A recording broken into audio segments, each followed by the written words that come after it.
Hello student, इसके पहले के लेक्चर के अंदर अपन ने काफ़ी सारे फॉर्मूले ट्रिग्नोमेट्री से रिलेटेड देखे थे। आज थोड़ा सा अपन ट्रिग्नोमेट्री से रिलेटेड ही देखना है, लेकिन थोड़ा भी एडवांस की तरफ जाएंगे। यानी जो अपने को 11th और 12th में जो काम आने वाले हैं उस फार्मूले की अपन बात करेंगे। आज जो अपन फार्मूले देखने वाले हैं ये आप लोगों ने 10th स्टैंडर्ड स्टडी नहीं किया है। इसके पहले के लेक्चर के अंदर अपने जितना भी जो भी कुछ आप लोगों ने देखा हुआ है वो पूरा आप 9th स्टैंडर्ड या 10th स्टैंडर्ड में कहीं ना कहीं आप पढ़ चुके हो। लेकिन आज का कंसेप्ट नया कंसेप्ट है, जो आपने पुराना देखा उसी के ऊपर है। तो सबसे पहले अपन ये देखेंगे कि आज जो अपन पढ़ने वाले हैं उस फॉर्मूले की अपने को जरूरत क्यों है ना। इसके पहले अपने ट्रिग्नोमेट्रिक पढ़ा, 9th में पढ़ा, पास हो गए, 10th में पढ़ा, बगैर एग्जाम दिए पास हो गए अपन, है ना। तो इसकी अपने को जरूरत क्या है ना। तो पहले वो अपन देख लेते हैं। जैसे फॉर एग्जाम्पल मैंने आपको पूछा कि what is the value of sign 30 degree. आपको मैंने पूछा कि साइन 30 डिग्री की वैल्यू क्या है। बहुत सारे बच्चे बोल देंगे सर 1/2।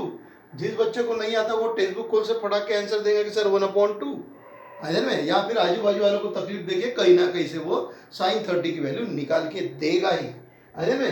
फिर अगर मैंने आपको पूछा कि भैया tan 45 की वैल्यू क्या होती, तो आप बोलोगे 1। tan 45 की वैल्यू क्या हो जाएंगी 1। फिर मैं थोड़ा सा बुद्धिमान हूं तो मैंने बोला पापा sec 45 की वैल्यू बताओ। अब sec 45 की वैल्यू बताने के लिए थोड़ा सा टाइम लगेगा अपने को। क्यों? क्योंकि अपने को वैल्यू साइन और कॉस की लर्न है। अपने को वैल्यू किसकी लर्न है? साइन और कॉस की है, बाकी वैल्यू लर्न नहीं है। तो जब तक मैं आप लोगों को पूछता तब तक बहुत से बुद्धिमान अपने दिमाग के अंदर कैलकुलेशन कर लेंगे कि sec 45 बोले तो cos 45 होता है, तो 1/cos 45 की वैल्यू 1/√2 होती है। फिर जब इसको रिवर्स कर रहे हैं, क्योंकि sec लिखने के लिए अपन किसको रिवर्स करते थे? cos को रिवर्स करते थे। जब cos 45 की वैल्यू अगर 1/√2 है, उसको उल्टा कर दो, 1/√2 उल्टा करेंगे तो √2/1, 1 नीचे लिखते नहीं, तो आंसर फटाक से कोई दे देगा √2। यानी जिस तरह जब तक मैं तुमको पूछता हूँ तब तक के बहुत से पोटे ये लॉजिक अप्लाई करके उसका आंसर निकाल के देंगे, है ना। कि सेक की वैल्यू लिखना है तो कॉस की वैल्यू को ध्यान में रखो, कोसेक की वैल्यू लिखना है तो साइन की वैल्यू ध्यान में रखो, कॉट की वैल्यू लिखना है तो टैन की वैल्यू ध्यान में रखो, टैन को लिखना है तो साइन और कॉस को ध्यान में रखो, कॉस को लिखना है तो साइन को ध्यान में रखो, और साइन की लिखना है तो टेबल लर्न करना है ना। सब कुछ एक दूसरे के ऊपर डिपेंड करता है। ये जो है ये हिरार्चिकल है, आपको इस तरीके से ही सब चलना पड़ता है। ओके, तो ये तो हो गया कि सर ठीक है आपने साइन 30 पूछा, हमको वैल्यू मालूम थी, tan 45 की वैल्यू मालूम है, सेक 45 की वैल्यू भी हम लोगों को कैसा है पता है ना। फिर क्या प्रॉब्लम है सर? फिर आज नया क्या पढ़ने वाले अपन? ये तो आप लोगों ने हमको पहले भी सिखा दिया। 9th स्टैंडर्ड 10th स्टैंडर्ड में आपने सिखा, वैल्यू अगर लर्न नहीं है तो कैसे टेबल निकालेंगे, कौन सा फॉर्मेट है, उसके हिसाब से आप जब बोलोगे तो हम इसको वैल्यू निकाल देंगे। कुछ बच्चे बोलेंगे हम वैल्यू लर्न हो गई तो फटा से देंगे, कुछ बच्चे कैलकुलेशन करके निकाल के देंगे, कोई किसी ना किसी के तरीके से इनकी वैल्यू निकाल के दे ही देगा, है ना। फॉर एग्जाम्पल अगर मैंने पूछा कि भैया cos 0 डिग्री की वैल्यू कितनी होती है ना, cos 0 की वैल्यू कितनी होगी? cos 0 की वैल्यू 1 होती है। और sin 90 की वैल्यू कितनी होती है? sin 90 की वैल्यू 1 होती है। ये तो फटाफट आंसर दे रहे हैं आप। चलिए ऐसे में जब आप लोगों को ये पूरा टेबल लर्न है तो इसकी वैल्यू आपको फटाक से आने को ना। जैसे मैंने लिख दिया साइन 75 डिग्री, क्या लिख दिया मैंने? Sine 75 degree. फटाक से बच्चा रजिस्टर खोलेगा, ढूंढेगा sine 45 degree, sorry sine 75 degree की, फिर उसको ध्यान में आएंगे कि अरे अपने पास में तो साइन 75 डिग्री है ही नहीं, अपने पास में कौन कौन है? 0 डिग्री है, 30 डिग्री है, 45 डिग्री है, 60 डिग्री है, 90 डिग्री है। इसमें तो सर ने अपने को 75 डिग्री के भी पढ़ा है इसने। साइन 75 डिग्री की वैल्यू, चलो ठीक है, साइन 75 डिग्री नहीं है तो मारो गोली उसको, कोई बात नहीं चलेगा अपने को। मैंने पूछा आपको cos 120 डिग्री, असल में जब मैंने आपको ये वैल्यू पूछा, ये जब मैंने आपको वैल्यू पूछा तब आपका चेहरा ऐसा था, है कि नहीं? ये तो आपकी आंखें बड़ी बड़ी, तब आपका चेहरा ऐसा था। जैसे मैंने आपको साइन 75 पूछा, cos 25 पूछा, आपका थोड़ा ऐसा हो गया, हो गया कि नहीं? जब ये वैल्यू पूछता हूँ तो थोड़ा आप ऐसा बताते, अगर मैं दांत रह गए या उसमें के तो दांत भी निकाल के देता हूँ, अगर में कुछ फोटो के दांत दिख रहे, ओके थोड़ी बार गैप रह गए होंगे, चल जाता है। ओके, इसमें तो दिखेंगे ही नहीं, अगर इसमें दांत दिखेंगे तो वांदा हो जाएगा। तो अब मुझे बताइए साइन 75 डिग्री की वैल्यू या cos 120 डिग्री की वैल्यू कैसे निकालेंगे?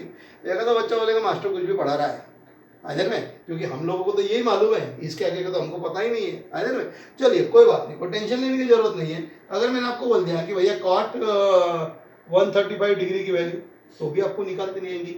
मतलब ये ऐसे एंगल है कि इस एंगल की वैल्यू आपने 9th स्टैंडर्ड और 10th स्टैंडर्ड में पढ़ा हुआ नहीं है, लेकिन अब का आप कहाँ पर आ गए, 11th स्टैंडर्ड में आ गए। और 11th स्टैंडर्ड में आ गए तो थोड़ा सा अपने को हायर पढ़ना पड़ेगा कि 9th और 10th में जो पढ़ा उसी के भरोसे अपने को बैंड बजाना है। उसी के भरोसे बैंड बजेगा क्या, नहीं बजेगा। अपने को धीरे धीरे अपग्रेड होना है। जो अपना पुराना नॉलेज है उसी नॉलेज पे अपने को डिपेंड नहीं रहना है। उसके आगे का जो नॉलेज है, उसके आगे का जो एडवांस नॉलेज है वो आपको लेना है। और ये सब अभी आपको एडवांस नॉलेज में आएगा। इसका मतलब आपने जो अभी तक जो पढ़ा वो आपका बेस था। 9th और 10th में जो आपने पढ़ा या मैंने जो बेसिक लेक्चर जो ली वो आपका क्या था, बेस था। अब अपन आगे धीरे धीरे 11th और 12th स्टैंडर्ड में कौन कौन से फार्मूले आने वाले हैं, वो फार्मूले किस तरीके से डिराइव करना, उनकी वैल्यू कैसे लर्न करना, वो अभी अपन आने वाले लेक्चर्स के अंदर सीखेंगे।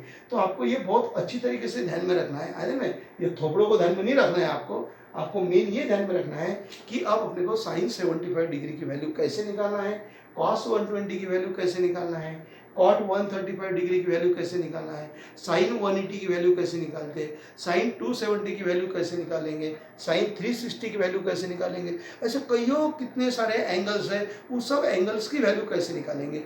ये तो लिमिटेड अपने पास में एंगल थे, तो ये लिमिटेड एंगल अगर अपने पास में तो अपने इनकी वैल्यू लर्न कर सकते। लेकिन जहाँ पे infinite number of times angle आएंगे तो उस सभी एंगल की वैल्यू लर्न करना पॉसिबल नहीं है। पॉसिबल क्या लर्न करना नहीं है। हाँ, लेकिन कुछ टेक्निक है, उस टेक्निक के भरोसे अपन वो सब वैल्यूज क्या कर सकते हैं, लर्न कर सकते हैं। लेकिन वो टेक्निक समझने के लिए अपने को पहले इनकी वैल्यू तो पता होना ना। अगर मुझे इनकी वैल्यू पता नहीं है तो मैं टेक्निक क्या काम की, मेरे कुछ काम की क्या टेक्निक नहीं है में। तो अब चलिए, तो साइन 75 डिग्री की वैल्यू निकालना है, कॉस 125 डिग्री की वैल्यू निकालना है, कॉट 135 डिग्री की वैल्यू निकालना है, 270 डिग्री की वैल्यू निकालना है, 345 की वैल्यू निकालना है, 360 की वैल्यू फाइंड आउट करना है। तो फिर इनके लिए अपने को कौन सा फार्मूला यूज करना पड़ेगा, है ना। तो वो फार्मूले की अपन स्टडी करेंगे। अब तक जो आपने पढ़ा ट्रिग्नोमेट्री से रिलेटेड वो 9th स्टैंडर्ड और 10th स्टैंडर्ड पे क्या था, बेस था। लेकिन अभी जो अपन पढ़ने वाले हैं वो 11th स्टैंडर्ड अपन पढ़ने वाले हैं, है ना। तो अभी अपने को 11th स्टैंडर्ड के बारे में देखना है ना। तो चलिए मैं आपको एक फार्मूला समझा के देता हूँ, बाकी अपन बाद में देखेंगे। पहले अपन फार्मूला अच्छी तरीके से लर्न कर लेंगे। तो यहाँ तक तो मेरे हिसाब से किसी को कोई प्रॉब्लम नहीं होना चाहिए। आज जो अपन टॉपिक पढ़ रहे हैं उसकी ज़रूरत क्यों है वो मैंने आपको एक्सप्लेन करके दिया हुआ है ना में। तो इसके बाद के जितने भी वीडियोस हैं या इसके पहले के जितने भी मैंने वीडियोस भेजे हैं वो वीडियोस आप अच्छी तरीके से देख लीजिए, है ना। अगर आप बीच में से कोई बच्चा ज्वाइन हुआ होगा उसके अंदर पुराने वीडियोस नहीं होंगे तो यूट्यूब पे सब वीडियो डाल के रखे हुए हैं, आप वहाँ से वो वीडियोस आसानी से देख सकते हो। उसके बावजूद भी अगर आपकी कोई डिफिकल्टीज होगी तो आप अपनी डिफिकल्टीज भी पूछ सकते हो, उसमें कोई प्रॉब्लम नहीं है। सिर्फ इतना ध्यान में रखना, फ़ोन लगाते हो अगर रात को 8 के बाद ही फ़ोन लगाना, उसके पहले फ़ोन मत लगाना, क्योंकि बहुत सी बार मेरा फ़ोन स्विच ऑफ आता है। जब रिकॉर्डिंग वगैरह करते हो उस समय फ़ोन स्विच ऑफ करके या प्लेन मोड में डाल के ही रिकॉर्डिंग करना पड़ता है।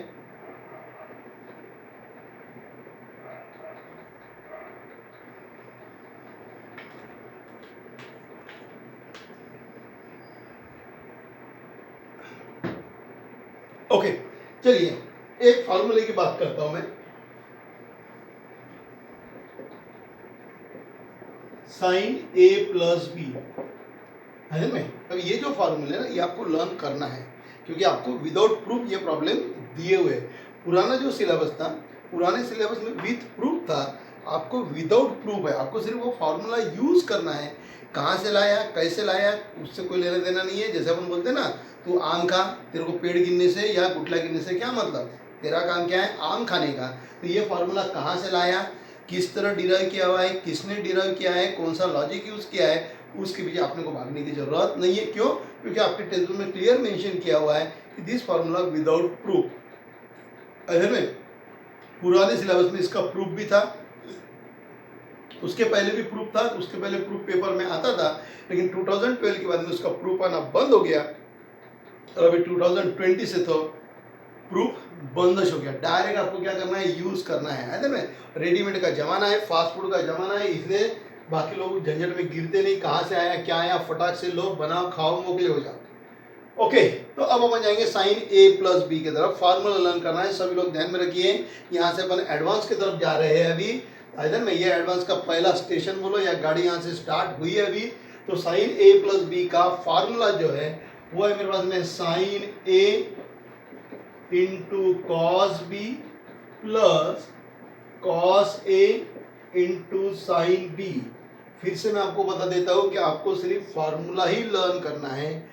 डिराइव कहाँ से किया उससे आपको कोई लेना देना नहीं है, क्योंकि डिराइव करने के चक्कर में आप जाओगे तो कम से कम 20 मिनट लग जाएंगे। इतनी बड़ी उसके पीछे की थ्योरी है। आपको यूनिट सर्कल लेना है, रेडियस आर लेना है, फिर उसके बाद में 2 पॉइंट लेना है, उसको ज्वाइन करना है, वो जो कॉर्ड बनता है वो कॉर्ड को सेकंड में कन्वर्ट करना है, फिर उसका जो लिमिट है वो लिमिट चेंज करना है। बहुत सारी उसके अंदर क्या बोलते हैं अपन उसको झमेला वाला कार्यक्रम है। तो इतने झमेले वाले कार्यक्रम में गिनो मत। और जब उसने ऑलरेडी आपको टेक्स्ट बुक वाले ने बोल दिया कि भैया विदाउट प्रूफ है, तो टेंशन काय को लेने का, फिर एग्जाम में प्रूफ आने का नहीं है कि नहीं ध्यान में। ओके, तो चलिए फिर अपन सिर्फ आम खाने से मतलब रखेंगे, कुटला बाद में गिनते रहेंगे। तो sine A plus B equal to formula है sine A into cos B plus cos A into sine B. अब मैंने आपको बोला था कि मुझे साइन 75 डिग्री की वैल्यू निकालना है। थोड़ा सा ध्यान रख लीजिए, we have to find out the value of sine 75 degree. अब ये 75 डिग्री को मुझे दो एंगल में क्या करना है, ब्रेक करना है। 75 डिग्री को दो एंगल में ब्रेक करना है, और वो एंगल ऐसे होना चाहिए कि उसकी वैल्यू मुझे पता होना चाहिए। फिर से मैं बताता हूँ, मुझे वैल्यू किसकी फाइंड आउट करना है, साइन 75 डिग्री की वैल्यू। आपको भी पता नहीं है, मुझे भी पता नहीं है कि साइन 75 डिग्री की वैल्यू क्या है। तो उसके लिए प्रोसीजर क्या है ये मुझे पता है, प्रोसीजर आपको पता नहीं है। प्रोसीजर ये कि मुझे ये वाला फॉर्मूला यूज करना है। मैं क्या करूँगा, 75 डिग्री जो है इसको दो एंगल में क्या करूँगा, मैं ब्रेक करूँगा। कितने एंगल में, दो एंगल में ब्रेक करूँगा, और वो दोनों एंगल की वैल्यू मुझे मालूम होना चाहिए। वो दोनों एंगल की वैल्यू मुझे मालूम होना चाहिए। मतलब जो आपके पास में स्टैंडर्ड थे ना, 0 degree, 30 degree, 45 degree, 60 degree, 90 degree, उसमें से कोई से ऐसे दो एंगल है कि उस दो एंगल की एडिशन 75 डिग्री आती है। मेरे पास में ये एंगल है, 0 डिग्री मुझे पता है, 30 डिग्री की वैल्यू पता है, 45 की पता है, 60 की पता है, और 90 की वैल्यू मुझे पता है। क्यों? क्योंकि ये मगजमारी में पिछले 2 साल से करते आ रहा हूँ, है ना। ये 2 साल मैंने इसकी मगजमारी किया, तो मुझे इनकी वैल्यूज पता है। तो मुझे क्या करना है, ये 75 डिग्री को इस तरीके से ब्रेक करना है कि वो दो एंगल की एडिशन 75 आना चाहिए। इसमें से कौन से दो एंगल हैं कि उस दो एंगल की एडिशन 75 आती है, ये जो यहाँ पे लिखा हुआ है इस, क्योंकि इनकी वैल्यू मुझे पता है ना, इनकी वैल्यू मुझे पता है। तो 75 डिग्री को दो एंगल में मुझे क्या करना है, डिवाइड करना है, ताकि वो दो एंगल की एडिशन 75 आने को होना।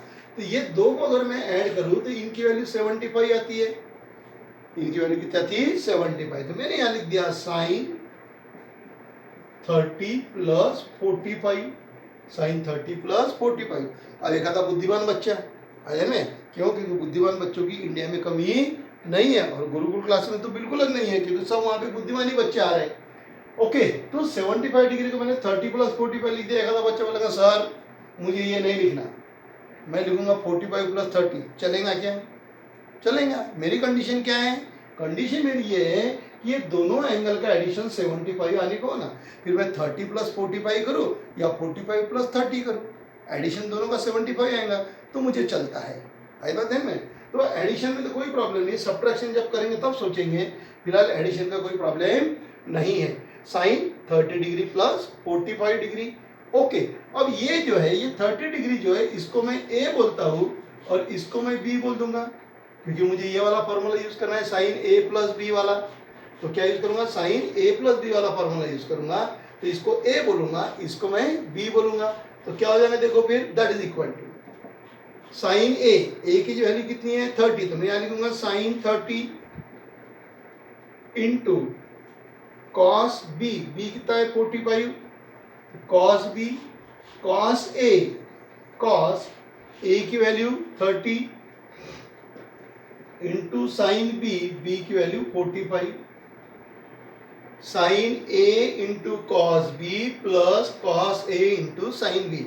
ये फॉर्मूला लर्न है, तो आप साइन 75 डिग्री की वैल्यू निकाल सकते हैं। और अगर ये फॉर्मूला लर्न नहीं है तो फिर आप वैल्यू फाइंड आउट नहीं कर सकते। तो क्या किया मैंने, 75 डिग्री को ऐसे दो पार्ट में ब्रेक किया कि वो दो पार्ट का एडिशन 75 आने को होना, और मुझे वो दोनों पार्ट की वैल्यू मालूम होना, मतलब दोनों एंगल की वैल्यू मालूम होना। So that is equal to sine 30 degree की वैल्यू मुझे मालूम है, साइन 30 डिग्री की वैल्यू 1/2 है। कॉस 45 डिग्री की मुझे वैल्यू मालूम है, कॉस 45 डिग्री की वैल्यू 1/√10 है। कॉस 30 की वैल्यू मुझे मालूम है, कॉस 30 की वैल्यू कितनी है, √3/2 है। ये वैल्यू लर्न होना चाहिए। कॉस 30 की वैल्यू √3/2 है। साइन 40 की वैल्यू क्या है, 1/√2 है। So that is equal to 2 into √2, 1 into 1 और 2 into √2, 2 into √2 plus √3 into 1 √3, 2 into √2, 2 into √2।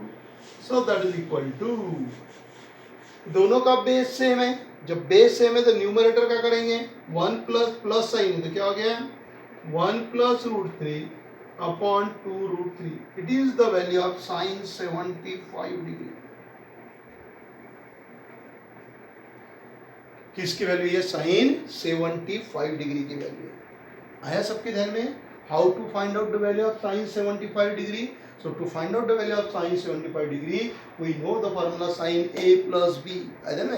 फिर अपन किसी भी एंगल की वैल्यू निकाल सकते हैं, ये एंगल की वैल्यू आपको लर्न होना चाहिए, है ना। 0 डिग्री, 30, 45, 60, 90, तो ही फिर आगे आप प्रॉब्लम सॉल्व कर सकते हैं। साथ में आपको वैल्यू भी क्या होना, फार्मूला भी क्या होना चाहिए, लर्न होना चाहिए। ये सिर्फ मैंने आपको एक सिंपल झलक बताई कि इसके अंदर अपन क्या क्या करने वाले हैं। और नेक्स्ट लेक्चर के अंदर अपन sign A plus B, sign A minus B, cos A plus B, cos A minus B, ten A plus B, ten A minus B, सबके फार्मूले के अपन डिटेल में स्टडी करेंगे।